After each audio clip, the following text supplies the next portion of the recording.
नमस्कार साथियों, आपका अपना आईटीआई यूट्यूब चैनल में आप सभी लोगों का हार्दिक स्वागत है। आज की वीडियो का थंबनेल सभी साथियों ने चेक कर लिया होगा। जो आज का हमारा वीडियो रहने वाला है, जो हमारे आईटीआई के बाद जो अप्रेंटिस पास आउट कैंडिडेट हैं, जिन्होंने अप्रेंटिसशिप की है, उनके लिए एक लेटर जारी किया गया है भारत सरकार रेलवे मंत्रालय द्वारा।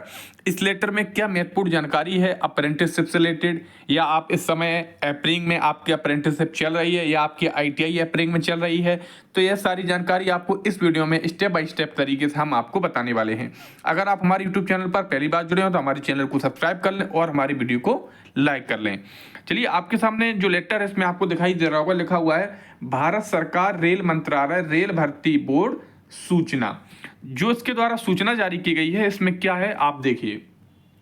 इसमें लिखा हुआ है रेलवे प्रतिष्ठानों में प्रशिक्षित कोर्स कंप्लीटेड एक्ट अप्रेंटिसशिप की आवेदन प्रक्रिया और पात्रता के संबंध में CEN संख्या 824 के तहत आवेदन करने वाले उम्मीदवारों से कुछ संदर्भ प्राप्त हुए हैं। आपको पता चल गया होगा, इसमें जो जानकारी बताई जा रही है वह है आपकी अप्रेंटिसशिप से रिलेटेड जानकारी है, जो कि रेलवे भर्ती बोर्ड के द्वारा एक लेटर के माध्यम से आपको बताई जा रही है। चलिए, इसमें पहला पॉइंट है, सबसे पहले आप पॉइंट को देखिए। जा पहला पॉइंट आपके सामने है, इसमें लिखा हुआ है रेलवे प्रतिष्ठानों में प्रशिक्षित किसी भी ट्रेड के कोर्स पूर्ण करने वाले एक्ट अप्रेंटिसशिप आवेदन कर सकते हैं। पहले क्या होता था, रेलवे डिपार्टमेंट में अलग अलग ट्रेड के लिए अलग अलग अप्रेंटिस होना बहुत जरूरी होता था, लेकिन अप्रेंटिस एक ही बार होता है, तो उन्होंने रेलवे ने अप्रेंटिस का जो कॉलम था वो हटा दिया गया। अप्रेंटिस का कॉलम मतलब ट्रेड में अप्लाई करने के लिए हटा दिया गया है। तो अगर आपके पास अप्रेंटिसशिप है तो आप किसी भी ट्रेड में अप्लाई कर सकते हैं, किसी भी ट्रेड के कोर्स में पूर्ण वाले अप्रेंटिसशिप आवेदन कर सकते हैं। अगर आपके पास अप्रेंटिस सर्टिफिकेट है तो आप किसी भी ट्रेड में, रेलवे प्रतिष्ठानों में प्रशिक्षित किसी भी ट्रेड में आप अप्रेंटिसशिप का सर्टिफिकेट का यूज कर सकते हैं और उसमें अप्लाई कर सकते हैं। अब अगला पॉइंट है आपका, दूसरा पॉइंट आपके सामने है, इसमें क्या है आप देखिएगा। दूसरा पॉइंट में बता रहे हैं कि CCAA जिन्होंने रेलवे प्रतिष्ठानों में प्रशिक्षण प्राप्त किया है, मतलब अप्रेंटिसशिप की है, जिनके पास NCVT द्वारा प्राप्त किया गया राष्ट्रीय प्रशिक्षुता प्रमाण पत्र NCC है, उसके बाद केवल वे ही पात्र होंगे। NCVT के अलावा अन्य किसी बोर्ड, संस्थान, संगठन द्वारा जारी प्रमाण पत्र वाले CCAA पात्र नहीं होंगे।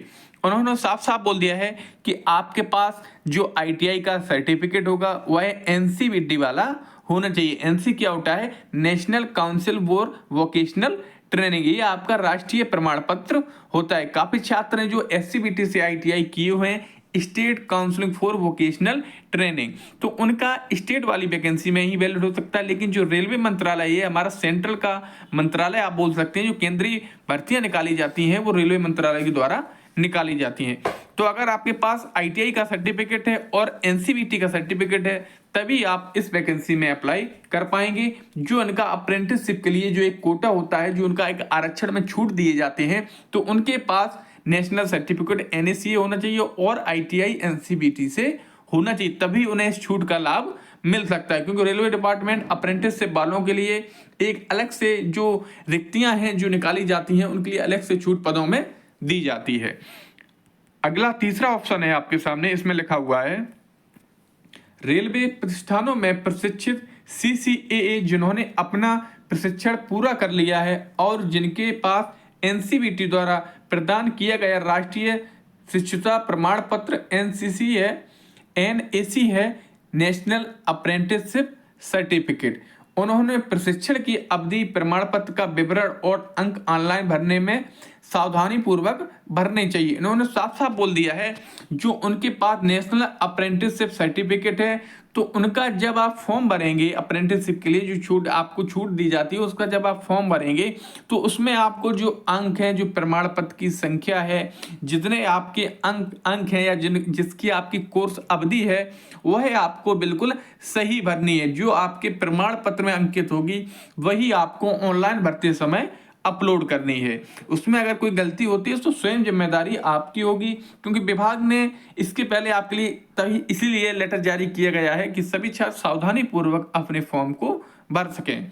आगे क्या है, जिन अभ्यर्थियों ने ऑनलाइन आवेदन आवेदन की अंतिम तिथि अर्थात 22/2/2025 से पहले एनसीबीटी परीक्षा दी है, लेकिन जिनका परिणाम घोषित नहीं हुआ है उन्हें ऑनलाइन आवेदन में अंतिम परीक्षा तिथि भरनी चाहिए। तो ऐसे छात्र जो अप्रैल वाले हैं जिनका अभी कोर्स चल रहा है लेकिन उनकी जो परीक्षा है वह 22 फरवरी 2025 से पहले हो चुकी है, तो उन्होंने जो उनकी लास्ट परीक्षा की डेट होगी, जिस दिन उनकी लास्ट परीक्षा होगी, उनकी तिथि भरने का आपको एक कॉलम दिखाई देगा। तो उसमें आप अपनी परीक्षा की जो लास्ट तिथि है वह उसमें आप अपलोड कर देंगे। तो यह भी आपके लिए बहुत ही अच्छा बोल सकते हैं खुशखबरी है कि जो अप्रैल में चल रहे हैं वह भी कैंडिडेट रेलवे अप्रेंटिसशिप में जो छूट दी जाती है अप्रेंटिसशिप वालों के लिए, उसका लाभ ले सकते हैं। तो वीडियो आप सभी लोगों को अच्छा लगा हो तो हमारे वीडियो को लाइक करें, और अभी तक अगर आपने हमारे यूट्यूब चैनल को सब्सक्राइब नहीं किया तो सब्सक्राइब करें, क्योंकि इस चैनल पर आपको रेलवे डिपार्टमेंट की इंपॉर्टेंट न्यूज सबसे पहले प्राप्त होगी। तो वीडियो में बने रहने के लिए सभी साथियों का बहुत बहुत धन्यवाद।